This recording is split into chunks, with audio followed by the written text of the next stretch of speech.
Blog Talk Radio.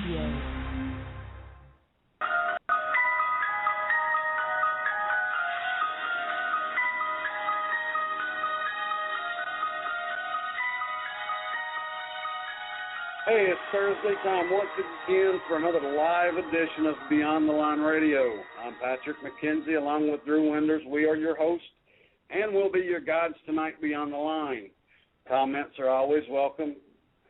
Call-ins are encouraged. The number to call in tonight, 347-324-5145. Again, if you have any comments, suggestions, thoughts, opinions, ideas, suggestions, or anything for our guest panel or the host, 347-324-5145 is the number to call in. Always, we appreciate our listeners. We thank you for tuning in. I'm going to turn it over to Drew and let him bring everyone up to speed on what we got going on tonight. Drew. Hey, Pat. Yeah, we got a great show tonight. We got some of the best people in the paranormal field. We're going to kind of do a roundtable tonight. I'm going to start introducing them. We got Kelly from PRS. Hey, Kelly. Kelly, do we got you? I'm here. All right, sweetheart. Well, it's great having you on the air. We're going to have a great time tonight. We got Dominic from Spirit Paranormal. Hey, how's everybody doing? Yeah, we're doing great. Thanks for being on the air. We got Jim Humphrey from Appalachian Afterlife. How you guys doing? Hey, brother. How you doing? I'm doing great, man. Happy to be back. Oh, it's great to have you on a paranormal show. We got LeeAnna Jonas coming on also from SRIP. How you doing, LeeAnna? Great. Hey, thanks for having me on. Hey, everybody. Oh, all right. It's great to have you guys on. All right, I'm going to kick it over to Pat. He's got a great question to start this out with, and we're just going to go in order, and we'll go from there and just kind of get everybody's thoughts and opinions on it. All right, guys.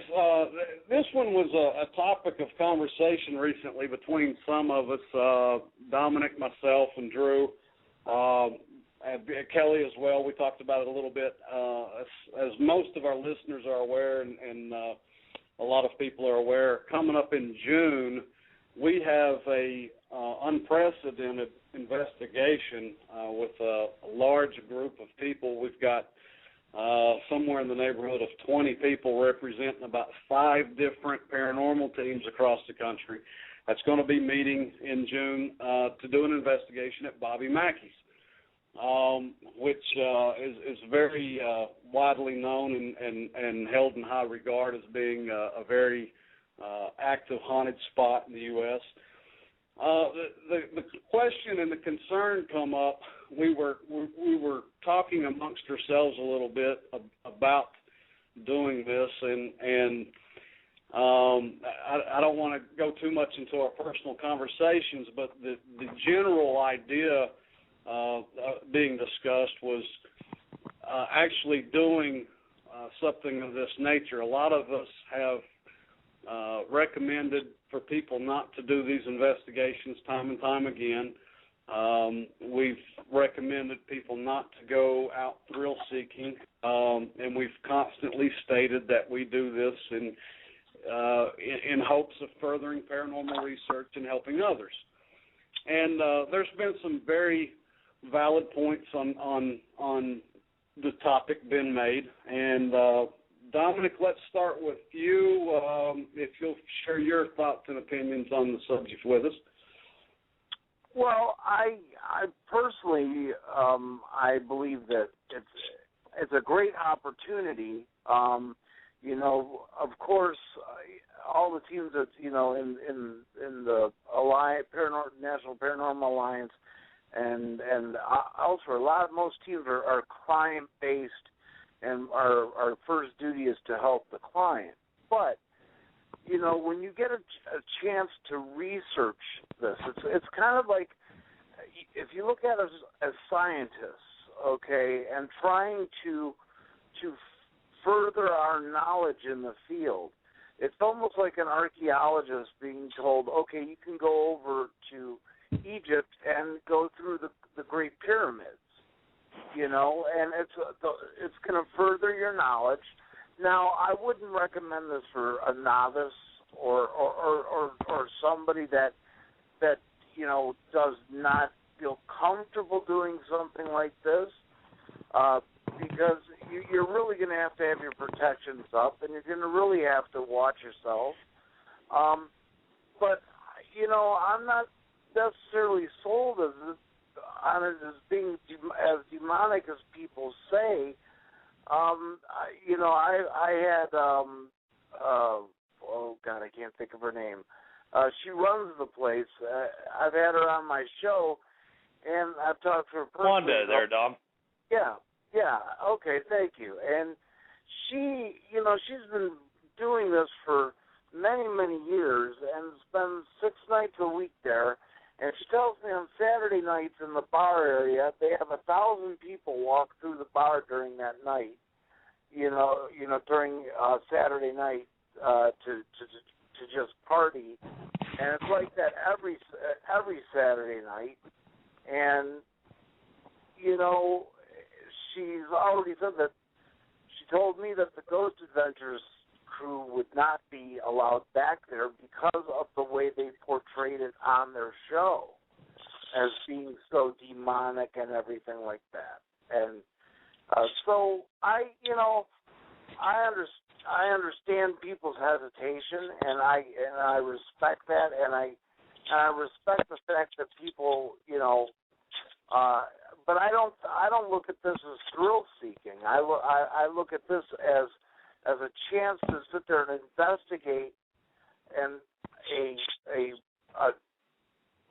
incredibly desirable location to further my knowledge, and eventually it may help me out with, a personal case or something like that.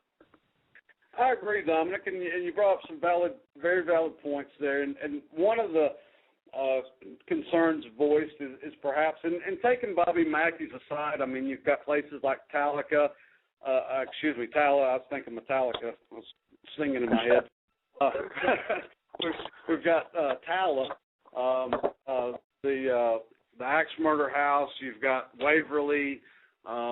You've got the Island Prison out off California. I can't even think. I'm losing my brain tonight. But I mean, you've got all these historic places that have been well documented, and the research is there. One of the concerns voiced is does this encourage? When we go to a place and do this, and we share our evidence with the paranormal fans and followers, does this encourage them to want to go there and experience what we've experienced? What do you think, LeeAnna? Well, I've kind of got a different take on it than Dom and you guys. I can't really believe the fact that the gal was saying that they portrayed it as a demonic area, validating it. I kind of personally know a couple of the guys on that team, and they've had issues ever since, and it was serious. I don't see why people feel the need that they have to go there based on that, kind of seeking out to see if they can come in contact with the same type of entities. I think it's like everybody wants to prove that that's exactly what these guys ran into. And I think, I know myself, I have no desire to go there. Why look a gift horse in the mouth? I believe in protection, and any team that goes in there for sure definitely use protection. That's all you've got. Whether there be demonic entities in there or not, you should always use protection because you can't see them. You have no idea what you're walking into. I understand your point about learning and helping yourself out with other investigations to further your knowledge, but I really think that this particular location is marked, and the only reason people really want to go there is because what was put out on the television. I don't know. If it doesn't have demonic issues, then why did they allow the video of the man who worked there for so many years that was possessed? I mean, if that wasn't true, why did they put that out? So there's got to be some truth to it. So on my end, no, I would not chance going there. There's plenty other places I can go to. I don't need to go there just to say that I've been to Bobby Mackey's. Really, that's just my opinion. It is a valid opinion, LeeAnna. It really is. You're looking at everything, and this is why we were talking about it in such depth. Because there's the potential of, obviously educating. I mean, you're bringing in some of the best people in to do it. That our armor is up. I understand that, but it was one of my concerns, and I'll be the first one to admit it was something that I personally brought up and saying, do we really want to do this? But I've listened to all the key points. From every side, and from an educational standpoint, there is that potential that we can gather more information with all these different teams meeting up in one area, but there's also that potential of people getting hurt, ruining lives. Kelly, I'm going to throw it over to you and get your take on this. All right. So, first of all, I'm going to apologize if you hear background noise. I've got a hungry 17-year-old to feed, so I'm kind of making dinner and talking at the same time. All right. So I apologize. But anyway, You're out of milk, Kelly. No, I got some. Nice try, though. He's out of butter. You're out of bread, though, Pat. You should check that. I just got a new loaf, but you're close. I saw it last night, so you must have gotten it. If you guys don't get the joke, they stalk each other, guys, just to let you know. So. Which is a really great feat because he lives in Kentucky and I live in Wisconsin, so we're talented, I tell you. But anyways, it wouldn't matter, I guess, where we honestly we're gonna investigate. Bob Mackey's it's one that I guess I haven't seen the episode of Ghost Adventures. It's just not a show I've ever really had an interest in watching. But I guess I do have some concerns, but I'm not one that thinks along the lines of demonically or anything like that. Of course, I'm right with LeeAnna on the protection. I'm very heavy into that. It's something that, no matter where, we've gone into a rectory, and I felt more evil presence there than anywhere, and that's supposed to be a place of safety, where it's a safe haven. So, it's one of those things where I think anywhere you have a chance of meeting up with evil, and I think that like I've told these guys, if you carry a strong faith and you hold yourself to your higher power, faith in that, it's going to carry you far. But I guess I don't see the demonic issues to it, and maybe there is, maybe there isn't, and maybe I'll get proven wrong, but I am just really looking forward to investigating with the members of the MPA and their teams. It's such an honor. I can't even tell you how excited I am to go and investigate with them. I would not probably go like as a, like a tourist and go through on my own. I would only go with people that I trust and know that I'm with the best of the best when I go there. So that is my take. All right. I appreciate that. One of the things I was looking at was just the fact that I know when I post information, and I've not been very active lately, and I've not posted a lot on my group's page, but I know when I do something that's a private residence, something that's of that nature, none of the people that follow what we do can duplicate that or have any true, real desire to do so. They can't. They don't have the information and so forth and so on. But then I look at why do I want to go to Bobby Mackey's or Waverly or some of these other places, and it's because of the stories that have come out of there. Yes, I think I can get some valid evidence and share and maybe learn something from the place, learn something from my fellow investigators, and provide some entertaining validation for the followers. I don't know, though. For me, it's a catch-22. It is an encouragement to go there. That's why I want to go there, is because of the people that's been there before me and the things that they've experienced. That's why I want to do the same thing. So I've got a little bit of trepidation that I may be encouraging somebody else to follow in my footsteps, and I really don't want to. Jim, what do you think about it? AAPI is very lucky because being centered inside the county, we're right on the river in the center of the state of Ohio. I mean, I can count trees of Kentucky hillside from my back window. You're a very blessed man. Yeah, I guess. I'm a little biased being in Kentucky, but go ahead. I'm sorry. Well, what I was going to say, we're 2 hours from Bobby Mackey's. We're 3 hours from Trans-Allegheny. We're 3 hours from Waverly Hills. We've been to Bobby Mackey's twice. Last week, we were part of a select group that got to go into 3 previously unexplored buildings at Trans-Allegheny, the forensics building, the geriatrics, and the medical on-site hospital. And this Sunday night, we're going back to Waverly Hills. Waverly, I mean, I'm kind of talking in circles here. Waverly Hills, we're going back to try and replicate something that we caught last time we were there, that we didn't realize until after we came back and looked at the footage. Bobby Mackey's, we caught, one of our members, caught the best EVP that I have ever heard in my entire life. It is as clear as you talking. It's a mobster's accent, early 20, kind of, you can imagine it. And it was an intelligent EVP. It wasn't residual. It was making a comment on a conversation that this member was having with somebody else in the basement of the building. There is something at Bobby Mackey's. I don't know that it's demonic. The twice that I've been there, a lot of times when I go on investigation, I'll peel away from everybody else. That's what I do.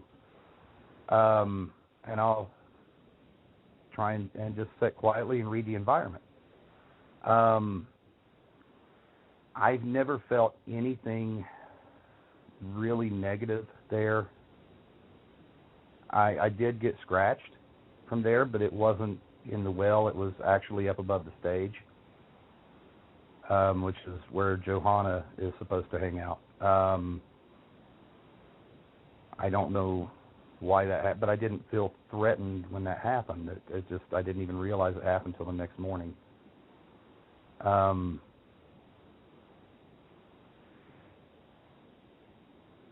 don't know. Have you seen any changes since after Mackey's? I mean, do you feel any different, or did everything kind of stay there? What's your take on that? I mean, do you don't feel any different? You don't feel like there was something that followed you home potentially, or any changes in your today? No, not from Mackey's. I have had things follow me home before. I had a 10 or 11-year-old little boy spirit had been at a house for the entire time the kids had grown up. They're in their 20s now, from when they were infants until their 20s. And we did an investigation. We didn't catch one piece of evidence, nothing. From that point on, I would go to bed, turn the TV off, be watching the Travel Channel, Discovery, Science, whatever. I'd wake up in the morning and it was on Nickelodeon or Disney. Oh, wow. Some pans would rattle in my house. That went on for about 3 months, and then it stopped. He went somewhere else. But that nothing, is such a valid question. Nothing followed us from Bobby Mackey's either time. Nothing's ever followed me from Tala or Waverly Hills. Or most, that's the only time something ever has followed me home. And if I remember the night correctly, I may have actually invited it in a conversation that I was having. Not openly, outwardly invited it, but I think I may have alluded something about it.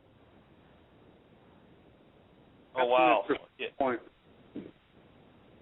I want to touch on this. This is a great question to ask everybody. I mean, I think that we've all had something, potentially follow us home. Let's Pat, I know you've experienced it. What are some of the things that you've seen with following home? You've seen it a couple times. I've been followed multiple. Fortunately for me, usually when we've done investigations, I end up it's usually with me. Carson really hasn't had any issues for the most part. Craig hasn't had any major issues. I've had a few. Carson has one that I think she actually picked up from me. That's been a little bit disturbing, but that's something that we're keeping between us. It's been an issue, and we're dealing with that. One of the points, though, that one of the things that's interesting, and I'd like to get everybody's take on it from that standpoint. You know, we talk about things following you home from investigations. If there's only so many, you know, let's say there's 3 spirits in a location, and you go home and you've got something that's followed you or attached itself to you or just, you know, whatever. You know, did it actually leave the place? Is it still there? Can a single spirit be in 2 places simultaneously or more? I know that me and Dominic had a conversation not too long ago. Dom, I don't know if you remembered or not.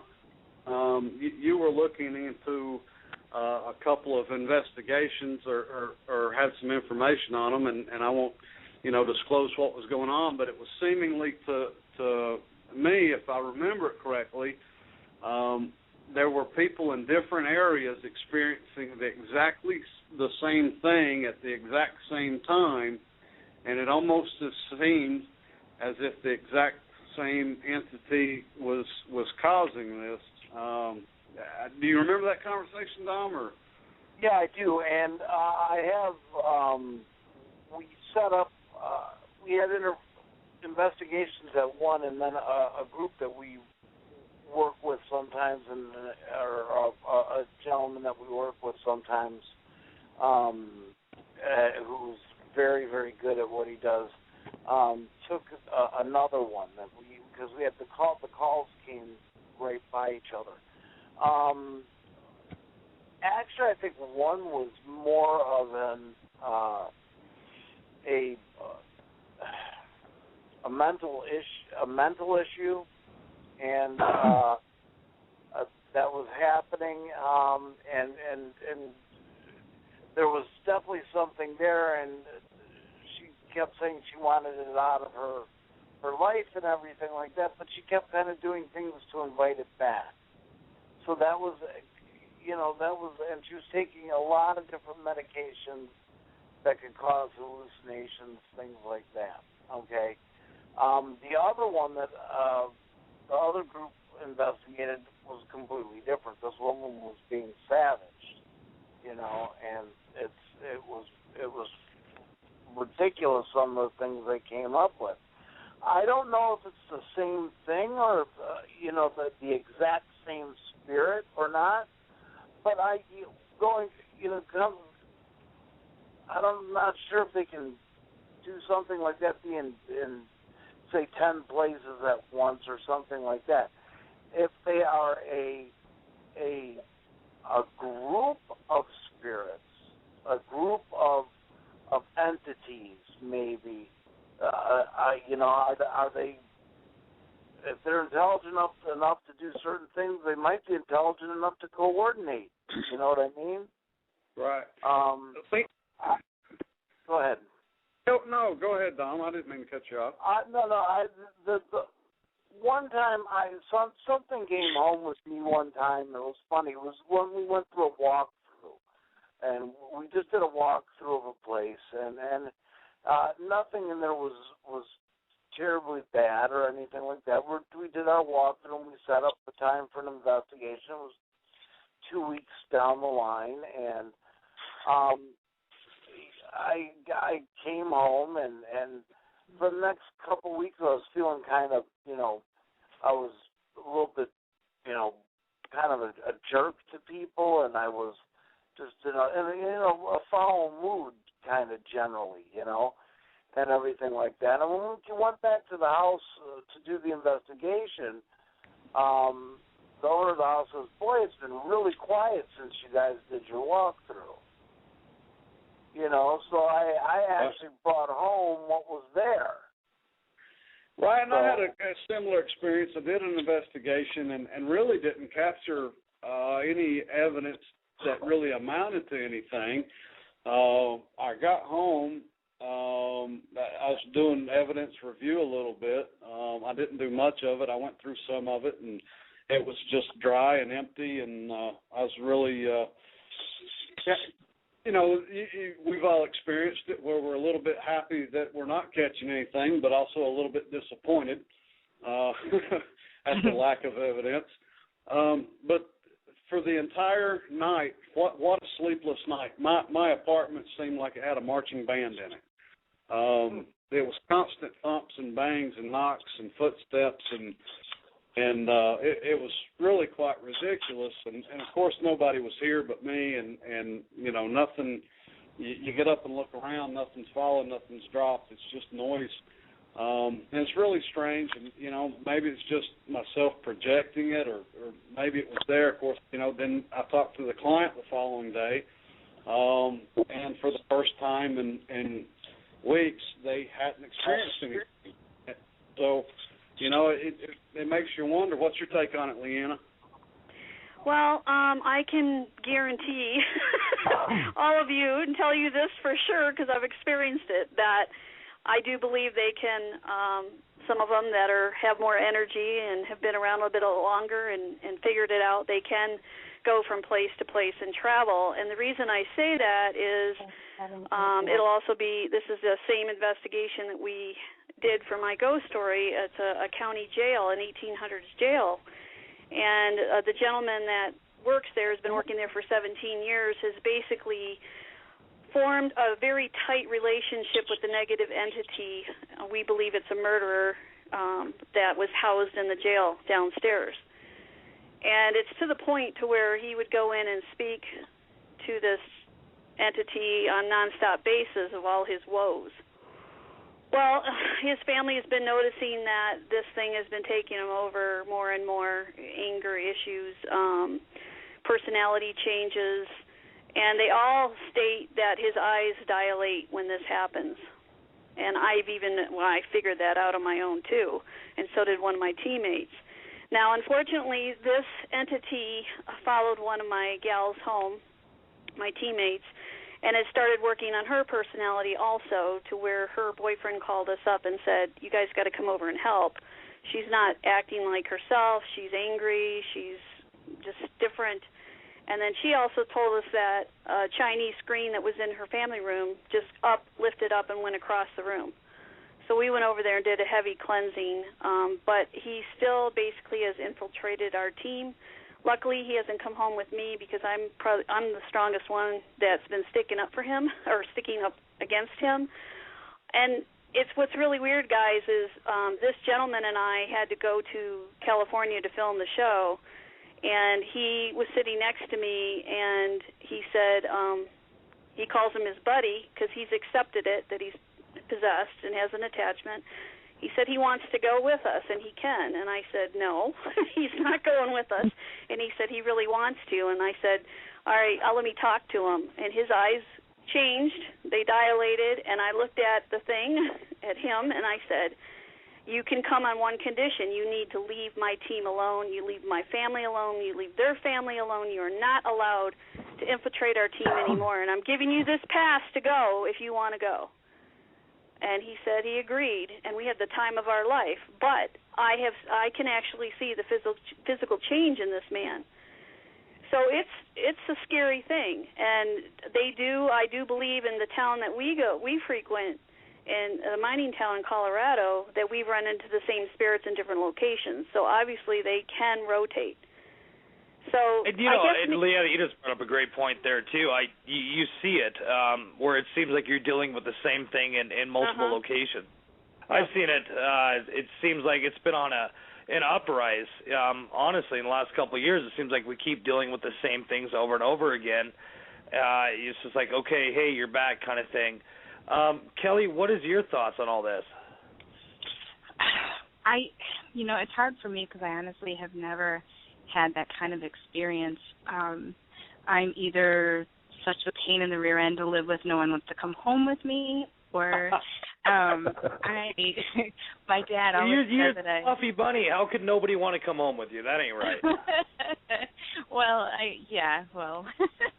My dad's always said that I'm too damn stubborn to live with, so that could be it. I'm not sure, but I'll be honest. This is a matter that I'm not versed on. I've not had to deal with anything like that. We did go to ballistic last year, and I'm going back in May for my birthday. And that was probably the strongest I ever protected myself going in because I was afraid of that. But I've never had that experience, or even any of my team members. So I guess I can say I'm pretty blessed because it doesn't sound like you're very fortunate. That's definitely something to be proud of that you've never had to worry about it. Because when you like Pat was saying, you don't want the marching band coming through at 3 a.m. It's never fun. Right. Yeah. So, no, it's not something I want to deal with. Yeah, and Jim, I know you were talking about it a little bit. How many times have you personally dealt with it? Just the one time, and AJ, that's what the family had grown up calling me. He's the only thing that's ever, that's ever followed me home. I've lived in a house that was haunted when I was born, which actually is 3 houses and across the street down from where I'm sitting right now. And I had a glass on top of the refrigerator at 3 years. Again, I'm 3 years old. It fell over and exploded, cut my left hand on my thumb, the shape of an L, and the scar's still there, 41 years later. And I've worked on cars my entire life and done construction and everything. I mean, I have ravaged my hands. And I've had scars, that were really bad that disappeared over time. This one never has. This one stayed with me. I don't try and attach any significance to that other than it's just an oddity. But, I've dealt with the paranormal a whole lot longer than I've been an investigator. I've not been investigating all my entire life, but I've had experiences and odd things happen almost as long as I've been alive. Yeah, and I think that's pretty much everybody here. It was just, and you guys correct me if I'm wrong, but I think everybody sitting right here at this table can agree that we've dealt with it since we were children, and it got to the point where enough's enough. We got to find answers. We got to find reasons. Right, but I think that some people attract it more than others, and I don't think it's necessarily a curiosity that opens you up to it. I think there's something in the physiology of different people. Maybe, I don't want to get into a metaphysics talk, but if their vibration, their frequency, whatever, is in tune with that world, it may be easier for certain people to have interactions. I know when we've gone on investigations where somebody is scared, and I mean honestly scared to be there, there's more activity. We capture a lot of individual pieces with, and it's going to sound cruel. Bait's not the right word, but trigger object, whatever. That person who's scared is putting that energy into the atmosphere, and I think that allows entities to use that energy or to manifest in different ways. I think Jim, you just brought up a great point. This is a great question for everybody on the table. I mean, it's not just energy or spirits. When you bring that fear into a situation, it could be a bee, it could be a wild animal. the sense of fear definitely attracts things. You know, I'm going to shoot it right back over to Pat on this. And Pat, do you agree that, I mean, the fear factor, you know, does play a role in, you know, what can happen, you know, in an investigation? Oh, absolutely, Drew. I think it does, and you know, Jim, you brought up a very interesting point, and I'm gonna run with it a little bit further. But you know, everything has a vibrational frequency. You know, when you get down, and again, I don't want to go into metaphysics or anything else either, but in science, it's not really metaphysics. But if you study quantum physics, quantum mechanics, the deeper you go into the structure of any matter, you find more and more empty space and more vibration. We're entirely, all matters made mostly on a miniature scale, on a quantum scale of space. And there's a vibrational frequency going on there that dictates and determines what everything is and what it does and how it reacts and how it acts and how it interacts. The interesting thing there is, and you're right, it seems like to me, and I've kind of came to that conclusion myself, Jim, that, you know, a lot of this may be our physiology, our chemical makeup as a person that may be an attractant to spirit energy. And, of course, you know, they're not matter. We're talking about pure energy here. So maybe it's an energy interaction thing on a vibrational level, which leads me to the question, do spirits have free roam? Can they roam around? We know, we all agree, I think, pretty much that we've all seen evidence of attachment, not only to people, but to objects or to places even. So do you think that that's something that is a force that they're bound by, or do they, you know, are these spirits capable of freely moving wherever they want, whenever they choose, or is there some kind of frequency or some other type of wavelength thing that ground them to a certain object or a person or a place or an area or something of that nature? Dominic, what's your thoughts?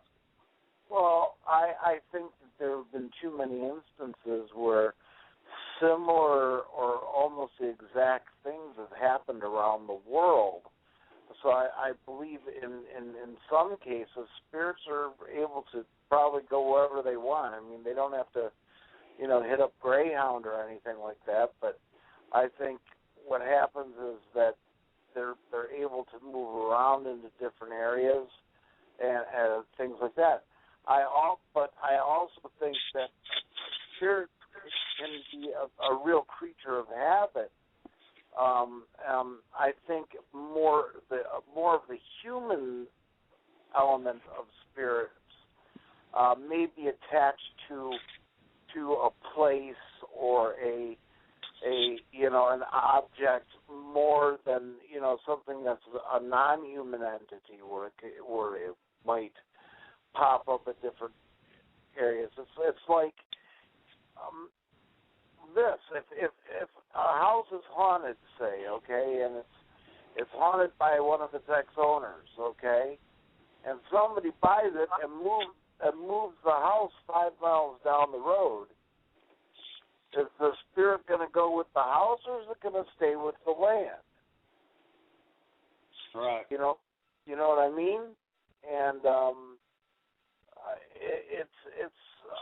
I don't know the answer to that. I think that it depends on the emotional and you know, attachment to it.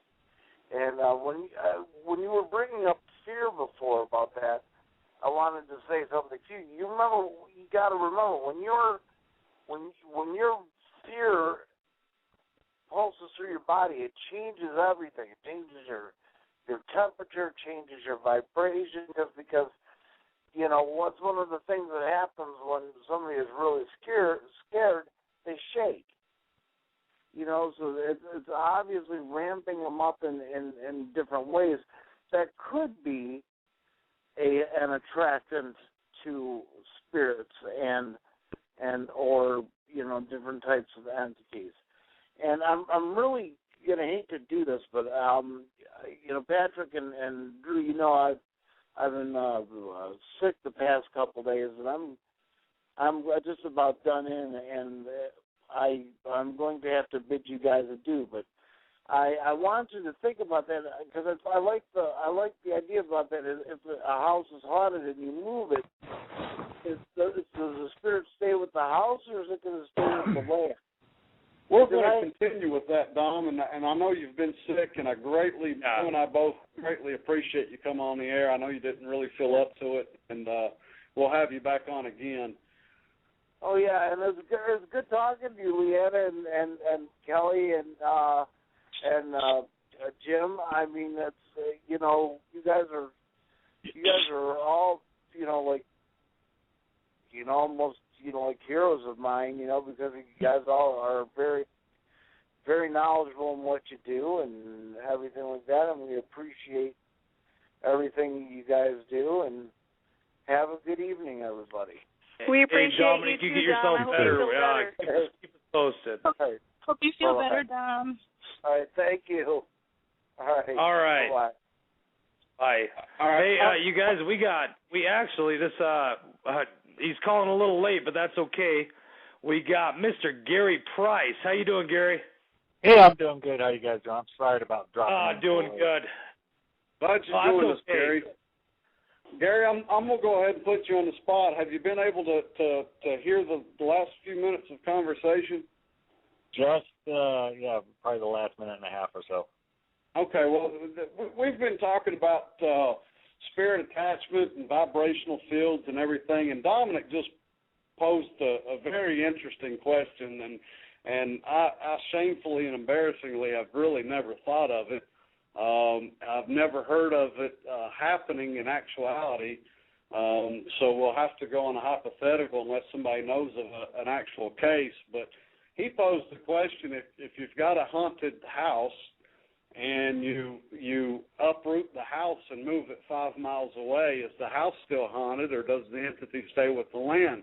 And one of the interesting points that initially popped up in my mind when Dominic first mentioned it is, the geology, and we've talked about this on past shows, and I've talked about it on some other shows that we've been on.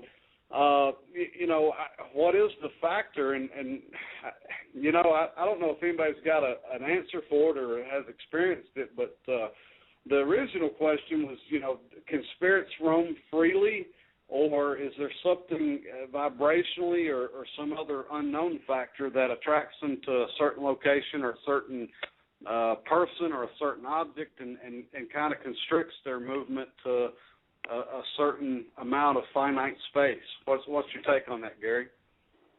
Well, yeah, it is a good question. I don't think anyone really has the real answer. But, I mean, it's my belief that if an energy is energy, I believe it can transfer or move to wherever it wants. If it was actually, there for a reason, because it loved the land, it was, part of the land at the time, and it just wanted to stay there, it will stay with the land. But like I said, if you're going to uproot and move a home completely off the property, and it's attached to the home, or maybe the people that are living in the home, and I think it does have the ability to move, to attach to an object, to attach to a person. I think, if it was attached to a home and they're going to move the home's gone, I think the energy is going to go with it. It's not going to be bound to that land unless for some reason it was, it loved the land and it wanted to stay with the land. So my own belief, I think that, an energy can stay with whatever it chooses. I think it does have a choice.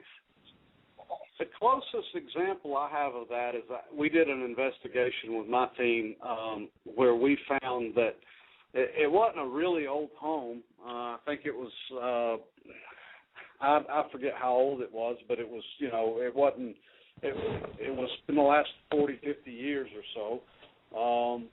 And we had evidence of spirits being there from back in the 1800s. And from our investigation, I was led to believe and be under the impression that they had lived there back then on that land. So certainly they weren't attached to the home, but like that piece of land used to be their home, and that's where they chose to be. You know, and I don't know if that was maybe something geological or choice or anything, but that's the closest example I have now. You know, if you uproot the home, and in that particular instance, I think they would certainly stay there with the land because they had nothing to do with the home that was there currently to begin with. Right. But if they were in a certain home, perhaps they died in the home or they grew up in the home or something that the home drew them there, and then you move the home, then perhaps, you know, I agree with your point. They probably moved with the home. What do you think, LeeAnna? Well, you know, I recently came in contact with a very high-level psychic medium about 2 months ago, who's now going to be working with our team with any demonic cases or any crossover cases. And, you know, he put it to me this way, and he works on the astral plane. He can actually travel. I asked him that. I said, you know, did they choose to stay here? Are they bound here? Are they trapped? What is it? And he said, let me put it to you this way. He said, let's say Joe's on his porch, and Joe wasn't really a religious man. He doesn't know anything about the light, and he has a heart attack in his chair on his porch, and he doesn't really realize he's dead, first of all, and then he doesn't know to go to the light, and he's just like, I'm just going to stay put because he doesn't know any different. Well, you're not going to know any different from the time you're alive till the time you're dead. When you haven't crossed that threshold of the light, you don't realize, you don't learn, you don't progress. You're still staying in that same state that you were as a person when you died. So Joe just sits there, and Joe doesn't know how to go anywhere, and now Joe's stuck. He missed his opportunity, and now he's stuck. Will he ever get past that to where he knows he has free will? No, because he's not progressed mentally any more than he was when he was alive. Now, this gentleman, Dave, told me that there are spirits that actually do progress, and they do learn, and they, maybe because they knew a little bit more before they died, that they can choose to move and to travel. He says a lot of them, though, think of it as, hey, if I want to go to California, I got to get in a car, a plane, or a train, and that's not going to happen because I can't go anywhere. So they just stay in that spot, and they feel like they're trapped. So, you know, of course, none of us really know. I mean, I can take this guy's word for it because some of the stuff he's done that I've experienced with him, and it's phenomenal. But, you know, really until all of us cross or all of us don't cross, I don't think we're really going to know. I hate to see anyone trapped. That's my big thing. I mean, if there's just some poor guy that had no inclination any more than I'm on my front porch and that's where I'm staying, it's sad. It really is sad that they're just in that space in time. Now, LeeAnna, I'm going to cut in real quick on this. You know, you're talking about Joe that's trapped, and as far as you know, he knows he's trapped, but yet he's missed his opportunity. There's a lot of beliefs out there, too, that you can potentially use somebody else's light. Mm-hmm. You can find another light to, you know, if you want to cross, or people like us can help them cross over. But you do believe that he's just stuck. There's no way to get him to the other side? Oh, no. If I were to bring an angel reader to him or anyone that could bring the light to him, oh, yeah, he'd have the opportunity.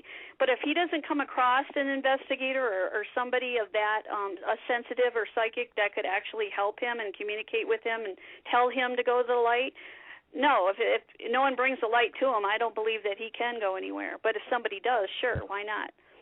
That's where we come in to key. You know, that's where, you know, because I asked Dave, I said, so what do you think about these spirits when they see us investigators come in? And he's like, oh, hell, half of them are like, oh, my God, these people can hear me. They're acknowledging me. They're trying to make communication, and they go for it. That's why sometimes you go to locations and it's overwhelming the amount of activity you can get in the evidence that you get, because this spirit's been sitting around lonely all this time with no one to talk to, and now there's a person that recognizes that they're there, and they go crazy.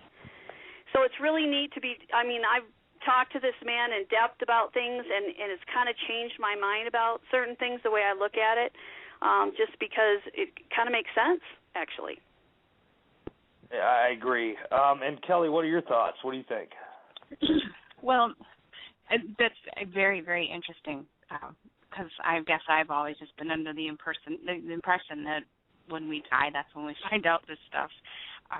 We're chasing after something, but I don't know that we'll ever really have the answer to it. But that is very fascinating to hear that, some people are just trapped, and, who knows? It's just everything that I just feel so blessed that I can talk to, you guys like this and hear your experiences and whatnot, because I feel sometimes like I'm just this little sheltered world here in Wisconsin. And so LeeAnna, that was very fascinating. Thank you so much for sharing that. No problem. And Jim, what's your take? What do you think, Jim?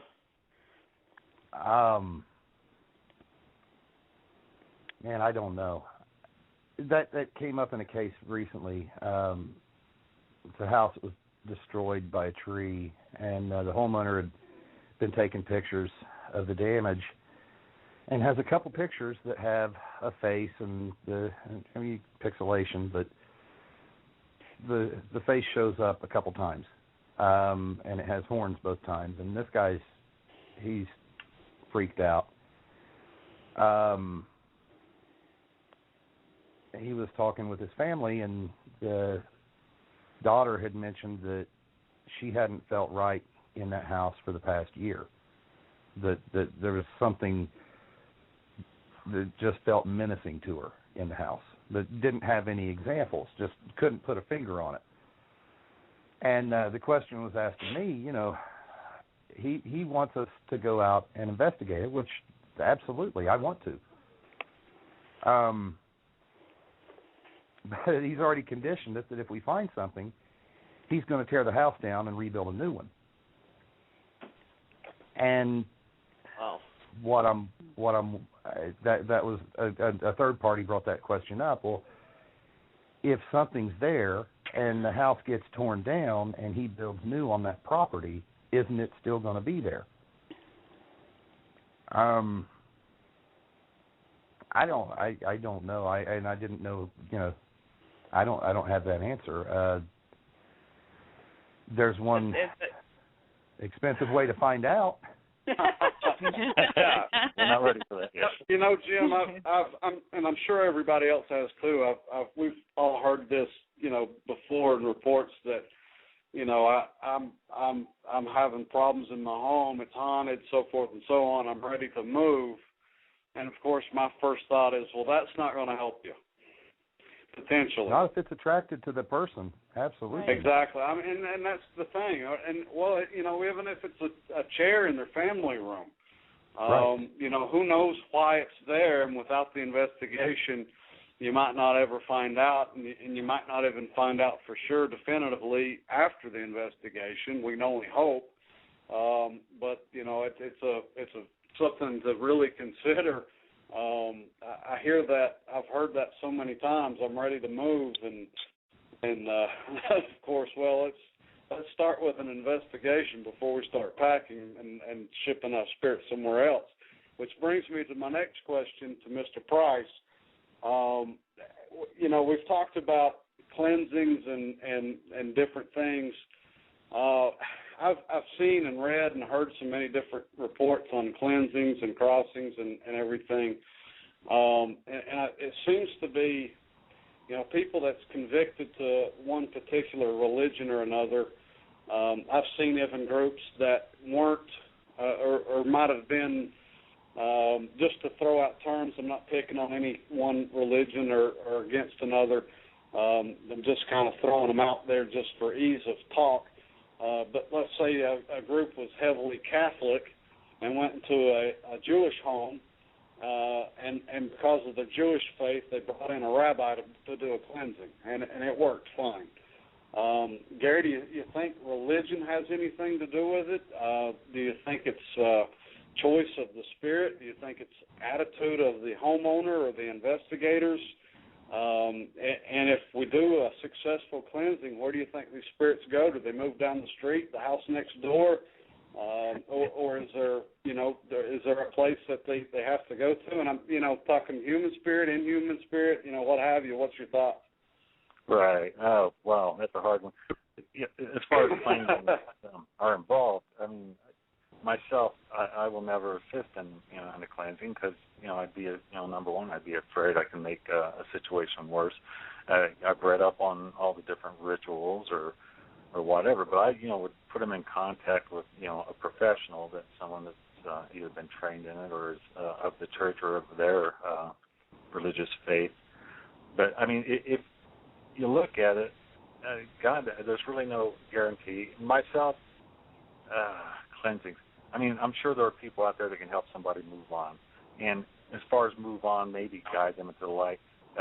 The belief, I think, that once you pass, you still within your spirit or your soul would retain whatever religious values you had in life, and I think that would help guide you or make you more secure to trust somebody coming in with the same beliefs or views to help you move on, if you can still listen and understand within that realm what they're trying to pass on to you. So I'm thinking having that same faith would have something to do with it, but the fear would always be there with me is, I mean, what if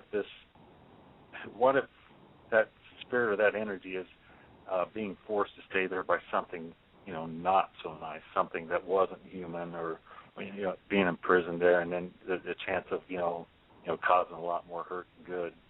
I never really get involved. I would always pass that on. But faith, whoever you get to come in, being the same faith as the family or the one that passed, I think is probably helpful. Yeah, I'm going to jump in here real quick, Gary. Sorry, Pat. Go ahead. Go ahead, Drew. Go ahead, I was just going to say, I was going to add something. The first time, we've blessed a lot of homes and did our best to cleanse them, and we were on an investigation just recently that it literally, the house was fine, but literally 2 doors down, and Pat, like we were talking about, 2 doors down, next thing you know, it seems like it's the exact same activity that was in there. So, I mean, we did help one family in all reality, but I think all we did was push it down, but these people are refusing help. They don't want any help. So it's a great question. It's a great it's a great point. I just wanted to touch on it real quick, Pat. I'll let you finish up here. So I was just going to put a twist on it for LeeAnna. I'm going to see if I can make it a little bit more difficult, perhaps. Oh, come on, I'm sorry, Pat. LeeAnna. Nice. Well, I just, Gary made me think a little bit. What happens now? Let's throw into the mix. You've got the Catholic based investigative team comes in. You got a Jewish home family that's being haunted and tormented by something, and you don't know really what it is, but maybe it's a former Nazi. Now, can you bring in a rabbi? I mean, it'll help the family feel more comfortable, but is a rabbi going to, and I'm being a little bit ridiculous here, but you can substitute any of these things, religion versus, whatever, but, how much does the ultimate gist of it is how much is it playing a part to the spirit that you're trying to remove or get to move on, if they want to be there, whether it's because they're comfortable or it's because they want to torment that particular person, or it's just they're claiming that particular piece of land or what have you. Do we really have the power to make something forcibly move on that doesn't want to? Well, the way I look at it is, and there's many parts to this question. First of all, when you're dealing with a cleansing, that's different than a crossover. Okay, a cleansing is you are trying to get rid of them. A crossover is you're asking them, and we never, ever make anyone go that doesn't want to go if they're good. Okay, if they're a good spirit and they ask for help, then we will try to bring the light. And I work with two different people. I work with an angel reader, Kelly, who does a lot of our crossovers. She doesn't want anything to do with evil. She doesn't want to come in and help anything with evil, where my other guy, Dave, will. And they work differently, though, too. So as far as the crossovers go, that's usually spirits that ask, and you're dealing with a good entity, okay? Yes, they have free will. They can either tell you yes or no. We don't believe in pushing anyone that doesn't want to. Now, as far as cleansings, of course, you're usually dealing with a demonic or negative entity. As far as the religion aspect goes, I don't think it matters. In every religion, everyone at least believes in a higher power. Whatever that God is called, we all believe in one higher power than us. So to go about saying, you only have to have a rabbi for this spirit or what have you, I don't think that matters. The person who's cleansing usually is working with angels, regardless if they're Jewish or Catholic or what have you, they're angels. So I don't think in that respect that it has anything to do, religion crosses all lines. Now, with the guy that we work with, he is so up there, and he works so closely with Archangel Michael and Raphael and Metatron, and I don't know if you know about any. It's very metaphysical with our team. We believe in a lot of this. He can actually cleanse an area, take the nasty entities, and drop them into another astral plane. So they don't go down the street. They don't go to somebody else's house or take harbor somewhere else. He makes sure they're off basically the earth, okay? He takes them into another plane. Now, this is what he's told me he's done. Whether it happens or not, I don't know, but that's what we've experienced so far. So in my experience with who I deal with, he's so far up there, he can just remove them, the nastiness, remove them altogether so that they can't go somewhere else. What do you think about that, Patrick? Well, it's a very interesting point, and it's a very good answer. And I don't know. I really don't know, LeeAnna. I'm mixed on it. I really am. Yeah. I've seen evidence, to point to different things, and my personal experience is my own personal belief is I've dealt with one particular entity from early childhood on, and just me and Drew had an interesting encounter recently, and I felt like that was the same thing there. And again, we're all dealing with opinions here, and nobody's. And what a nice fellow, Pat, by the way, that we were dealing with there. I mean, he's just so warm-hearted. I don't think he was a fellow, but we can call him whatever we want to call him. All right. He wasn't friendly. He didn't bring us gifts of good tidings for sure. But I'm really mixed on it now. I don't know what the answers are, and that's one of the reasons why we do this. We really, we're researchers, and we're researching, and we're trying to find the answers and share them with people that are interested, and that's the best we can come up with. Jim, what's your take? I'm probably going to offend some people. Uh-oh. Offend away, brother. This show's beyond the line. This is beyond the line, yeah. Offend away. And I don't mean to come off offensive, and I'm going to try real hard not to.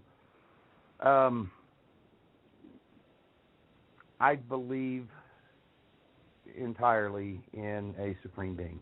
And I believe that every religion on earth prays to the exact same being, whether it's Wicca, Muslim, any of the 900 variations of Christianity, you name the religion, whether you divide that one being into, goddesses or call it Allah, whatever, it's the same thing. I think that being is the energy that binds the universe and everything in the universe together on a consciousness that we can't get our heads around. I believe in direct communication with that energy. I know with every ounce of my being that prayer works. I actually I've got a book at a publisher right now that I'm waiting on an email back from him about this very topic. That being said, if everything in the universe, the known physical universe, is part of that being, and that being essentially being life-giving and equaling good, I have a hard time with an evil presence. I personally, I don't believe in demons. I believe in malevolent spirits, very strong malevolent spirits who were once human. And I believe that is what a lot of people are calling demonic. Where am I going with this?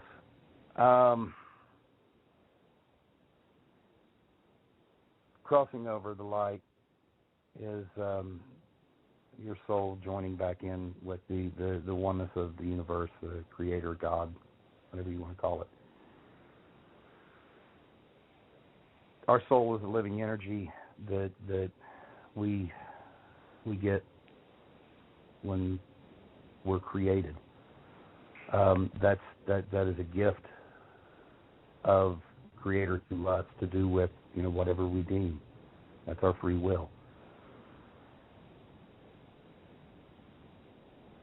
Sometimes, well, I don't think you offended anybody. Well, no. Okay. I'm trying very hard not to. I'm personally deeply offended, Jim, and if I see him, Jim, I have to agree with Matt on this. I don't think I can talk to you anymore. I'm gonna have to end this here. But it was great talking to you, Jim. And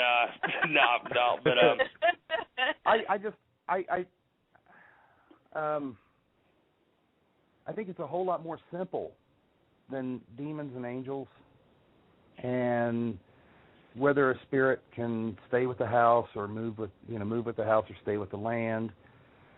I don't know. I break it down to ones that for whatever reason haven't rejoined, and they're here. I mean, can we help them cross? Absolutely. Right. The ones that don't want to cross are generally don't want to cross for a reason. They enjoy the freedom they have, or they enjoy the power they've acquired. And there may be those spirits that do that for good. But I think most of those spirits that don't want to cross and have acquired that power are the malevolent ones. And those are the ones that eventually can manifest themselves as shadow people or whatever and wreak 9 kinds of havoc. Okay, now, Jim, I love your point, the possibility of malevolent spirits. Now, there is one thing that we've noticed, that there's been a trend, and, like on the demonic side, where people have been attacked, it seems like there's the 3 scratches. It seems to be prevalent in a lot of cases, which is, so you're saying that it can manifest to be whatever it wants to be at that point? So it's not demonic. It still was on this earth at one point, is what you're saying, correct? Possibly.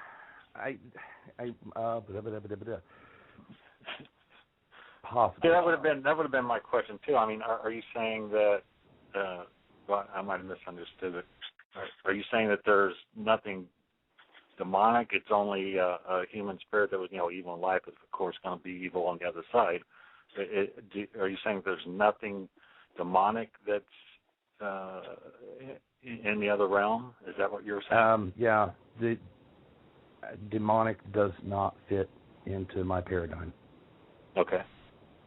And unfortunately, that was where I said I'm likely to offend, because that I don't mean to be offensive, but well, it's not it doesn't offensive, fit. Jim. It's just your opinion. Right. Exactly. None of and us we're all, know we're all in this together. I mean, we're all trying to figure out the answers. None of us have them down. If we did, then we wouldn't be investigators anymore, would we? Exactly. No. So what you're saying is probably the mark of the Trinity would be an evil spirit just trying to mimic and put out fear, knowing that we would think it's demonic with the mark of the Trinity. You know what? And I told you I got scratched at Bobby Mackey's, and there were 3 scratches. But I didn't put any religious connotation on that. It why only 3 scratches? I don't know. There were 3 scratches, and they healed up pretty quickly, and nothing adversely affected me from it. I got to think if demons are real and as strong and as just vile as they are, at least as they're depicted on movies, the 3 little scratches that I had on my arm, maybe that makes me Superman. I don't know. Because if that was demonic and that's all it got. Yeah, but that could just be a little warning. That doesn't mean that you saw the full power by any means. No, absolutely, but that also. That was just a little love tap. I didn't. Because I was gonna, I'm gonna add that I have been physically attacked to where I've been launched across the room and been gashed with 3 scratches, where they probably should have had stitches, but I'm still sitting here. But yeah, I think you got a love tap, Jim. But you know what? I wouldn't want to mess with you either. So. It is what it is. I'm a big teddy bear. That's all I've ever been. I'm going to change direction a little bit. And, Kelly, if you want to touch on that a little bit further, you're welcome to. But I want to go in a little bit different direction. And Jim got me thinking in this line. If we're all conceived of the one source, whatever you call this source, I like to hear y'all's opinions on reincarnation. I've seen myself some interesting, compelling things. I've never believed in reincarnation my entire life, but recently, over the last couple of years, I've seen some really compelling evidence that.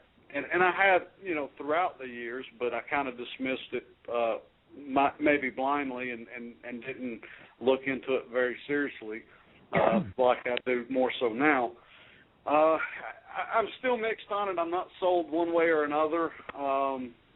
My religious roots from childhood are a hindrance to me accepting the possibility, but the evidence that I've seen seems to be pretty strong as well. Do you think we have a choice? Do you think it's possible at all? What's your thoughts on reincarnation, Kelly?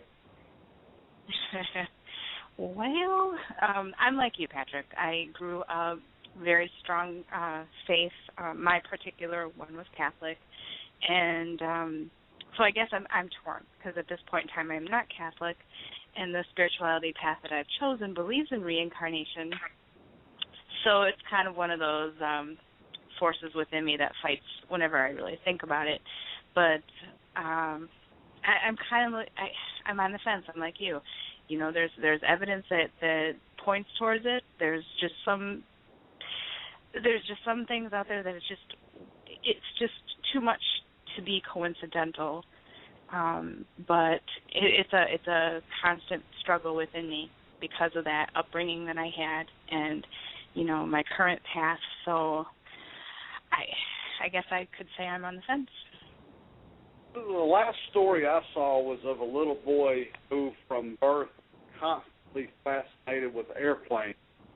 And when he began talking, he began telling stories from World War II about his fighter squadron being shot down and himself being shot down. And, of course, the parents dismissed it, but the further and further they went into it, they were compelled to do a little bit of research because his stories were so detailed.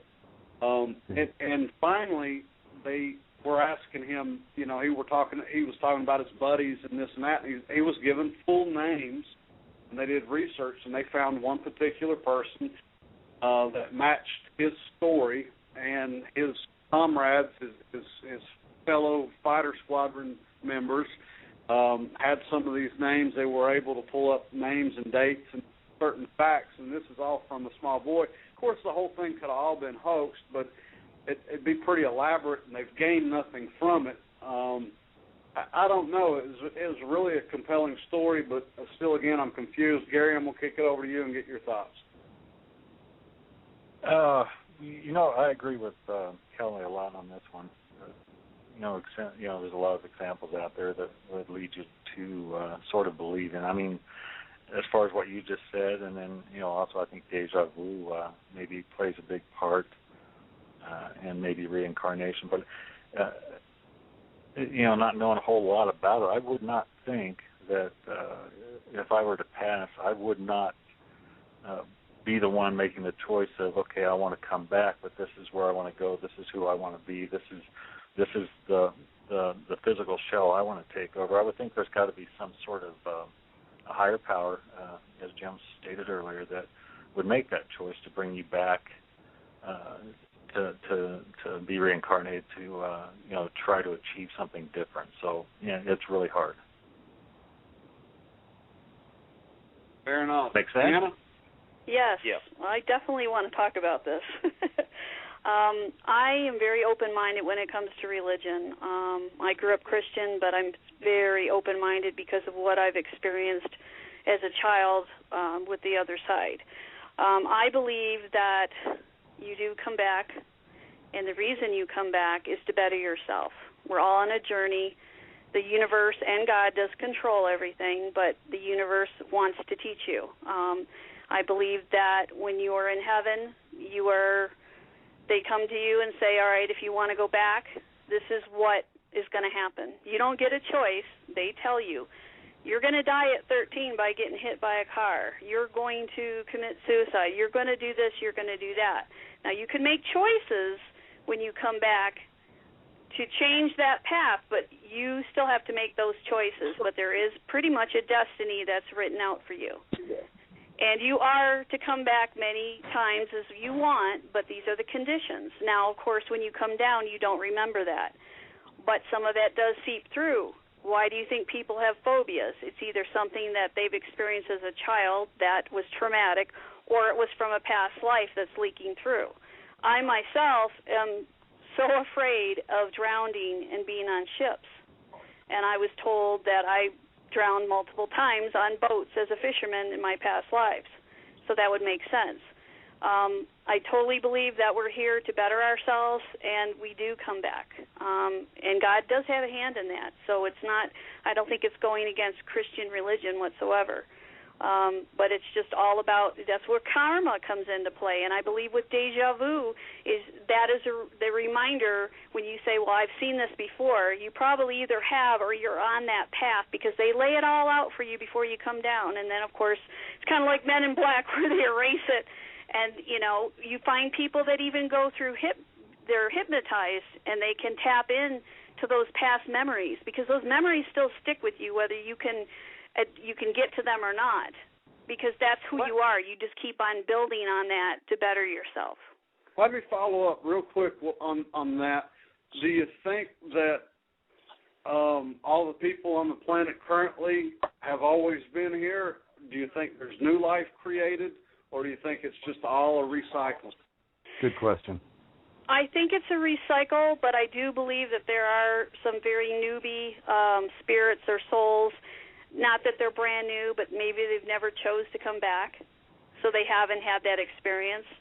There might be, I have a friend of mine that's pretty innocent, and I was told by a psychic that she's pretty new. She's only been here a couple times, where there's a few of us that could have been here a couple hundred times already. Also, I've been told that they can transfer between different, and I don't know if you guys believe in aliens. I do. I don't think we're the only ones here. other universes and other planets, that you can be an alien on one planet and then reincarnate to Earth. Now, from what I've been told by the people I've been taught by, that Earth is a hardcore place to be. If you want to learn something and you want to go through hell, this is the place to go, is Earth. I don't know why. Okay, hey, you guys, we got a caller coming in real quick. Let's take this call. I think somebody's got to touch on this. Hey, welcome to Be on the Line. You're on the air. Do you have a question for us? Yeah, hello. Hello. How you doing? Hello. I'm Peter from Estonia. Doing fine. How are you doing? Doing great, Peter. What? Do you have a question? Yeah, was listening to a show. I was thinking maybe you could answer the question how actually magnets work, because nobody can answer me. That is a very good question. Does anybody have an answer to that? The way that a magnet actually works? Can't help you out on that one. Sorry, Drew. But I'm blonde. I can't go there. I don't know. Whoa. I know it's got to do with polarity. That's all I got. It's polarity. Yeah, it's negative and positive polarity. Yeah, I know. I know that because I have been consulting with people who learn physics, but they weren't certain about it. It is polarity, but if you split the magnet in two pieces, yeah, Yes. you get two magnets with two polarities. So it's Same like polarity, both sides. Yeah. You have two pieces of magnets with the polarity. So nobody can actually explain how magnets work. These days, when you fly rockets to the space, we cannot answer the simple question.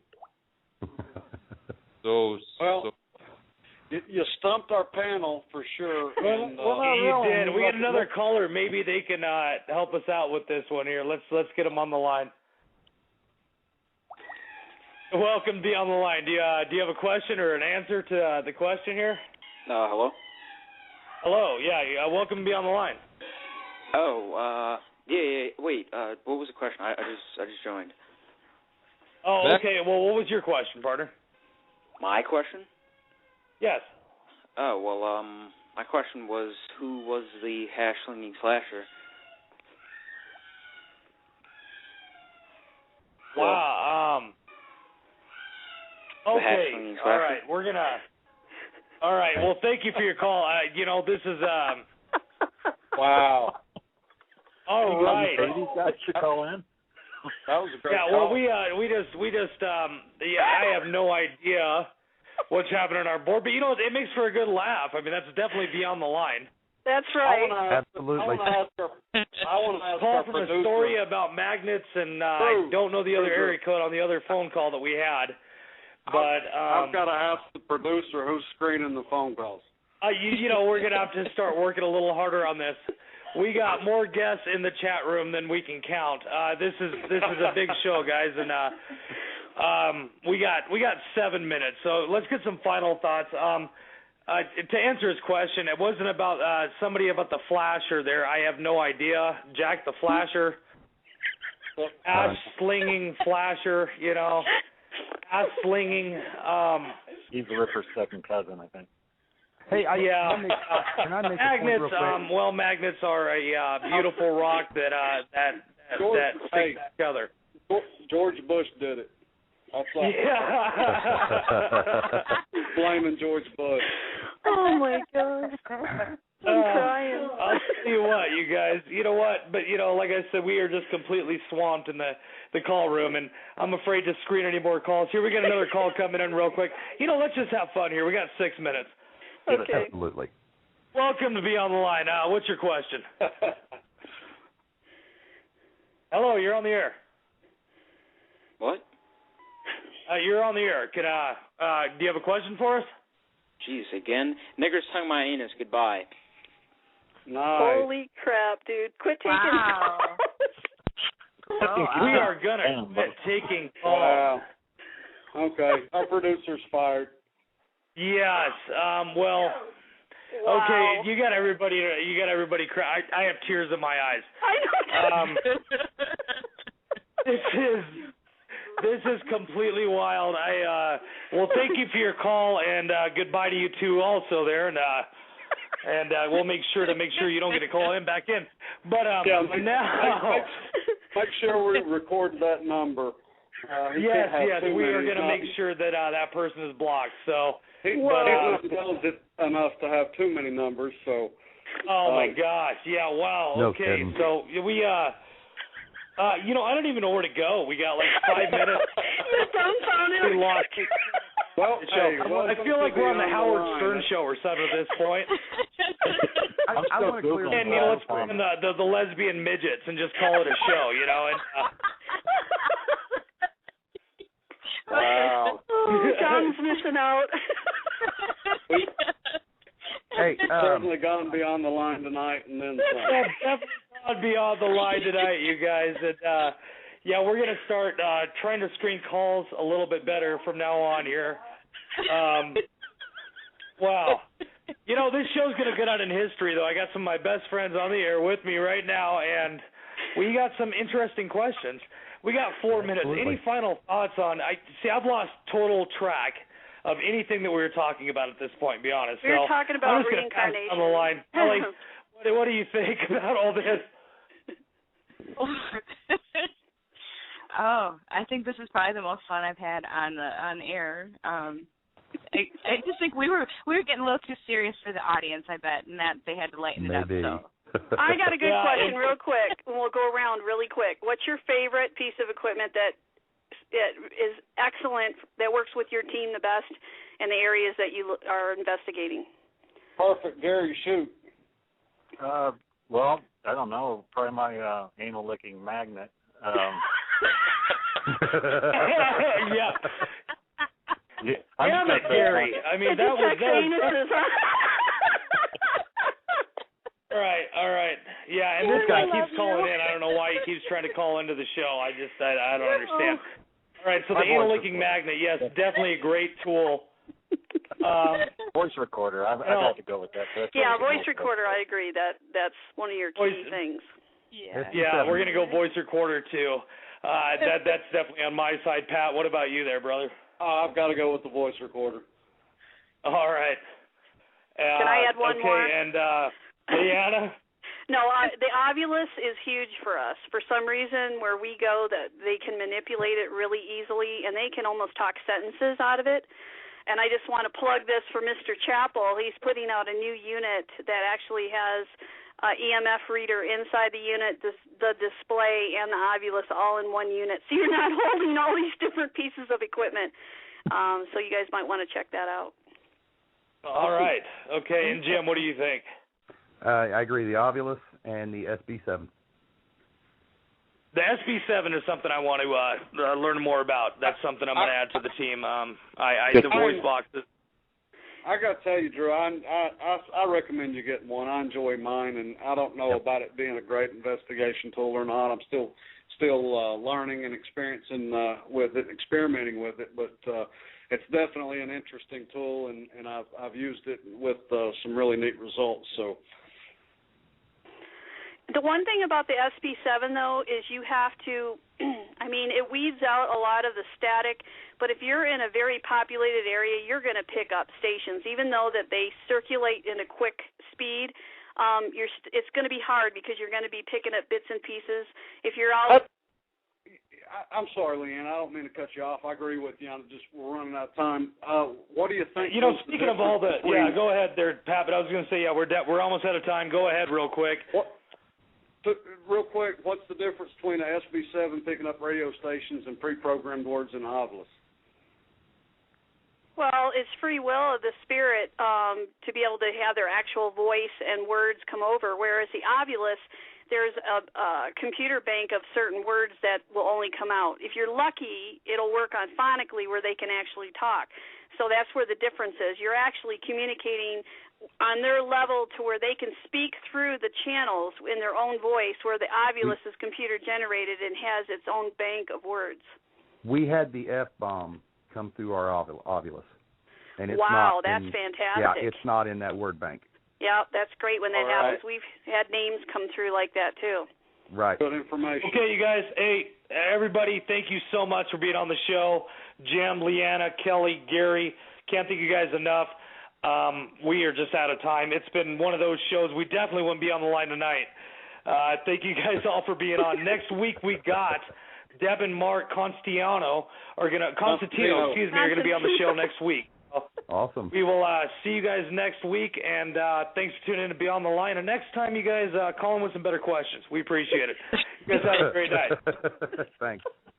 Bye, guys. Thanks. Bye. Bye.